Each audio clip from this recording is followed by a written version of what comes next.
Hello people, welcome to my YouTube channel daily motivational hub. ముందుగా వీడియోలోకి వెళ్ళకముందు అందరూ నా ఛానల్లో వీడియోని లైక్ చేయండి అండ్ సబ్స్క్రైబ్ చేయండి. ఇప్పుడు నేను మీకు ఒక ఇంపార్టెంట్ టాపిక్తో నేను మీ ముందుకు వచ్చేసాను. ఓకే, టాపిక్లోకి వెళ్ళిపోదాం. అనగనగా ఒక ఈగల్ బర్డ్ స్పీషీస్ అన్నిటిలోనూ ఒక డిఫరెంట్ మైండ్ సెట్తో మెంటాలిటీతో ఉంటుంది.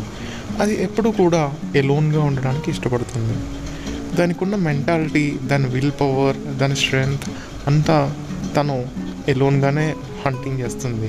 ఎటొచ్చి తన హంటింగ్ స్కిల్స్లోనూ తన వేటాడే నైపుణ్యంలోనూ తనకున్న కొత్త ఇండివిజువాలిటీ నుండి బర్డ్ స్పీషీస్ అన్నిటి నుంచి ఈగల్ని సపరేట్ చేస్తుంది.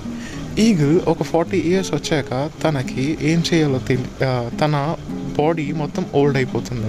అప్పుడు తనకున్న ముక్కు ఉంటుంది కదా, దాని బీక్ని ఒక రాయికి వేసుకుని గట్టిగా కొట్టుకుంటుంది.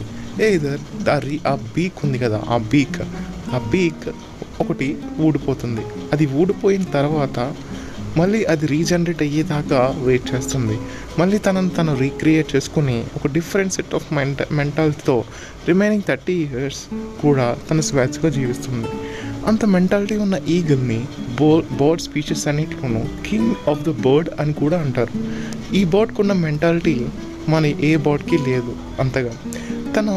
తన బీక్ని తను ఎంత పెయిన్తో పోగొట్టుకున్నా సరే తిరిగి తన బీక్ని పొందగలుగుతుంది.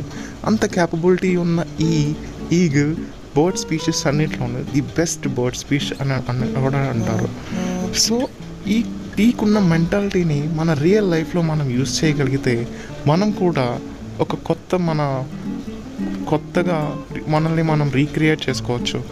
ఎప్పుడైనా సరే చాలా అడ్డంకులు అవంతరాలు వస్తూ ఉంటాయి. వాటన్నిటిని తప్పించుకొని వాటి నుంచి బయటికి ఎలా రావాలో సరిగ్గా ఆలోచించి గొప్పగా ముందుకు అడుగులు వేసిన వాళ్ళకి మాత్రమే ఈ మెంటాలిటీ ఉంటుంది.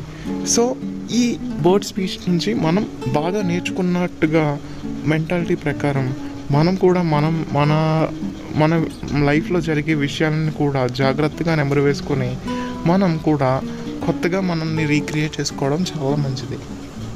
మన లైఫ్లో చాలా అడ్డంకులు అవంతరాలు అవన్నీ వస్తూ ఉంటాయి. కానీ ఈగల్లా ఎలోన్గా ఉండడం, ఎలోన్గా హంట్ చేయడం, ఎవరి మీద డిపెండ్ అవ్వకుండా తను ఒక సర్టెన్ క్రైటీరియాలో పెరుగుతుంది. ఈగల్ ఎంత లాంగెస్ట్ డిస్టెన్స్ అయినా సరే ఈజీగా చూసి అటాక్ చేసి రాబందుల్ని కింద ఉన్న యానిమల్స్ని హంటింగ్ చేసి తినగలదు. సో అలాంటి యాటిట్యూడ్ మెంటాలిటీ మనం పొందుకుంటే లైఫ్లో ఖచ్చితంగా సక్సెస్ అవ్వగలము.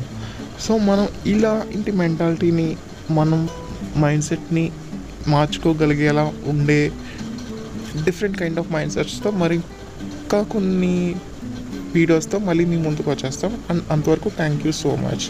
అండ్ ఈ వీడియోని లైక్ చేయడం మాత్రం మర్చిపోకండి. Thank you for watching and signing off. Good bye.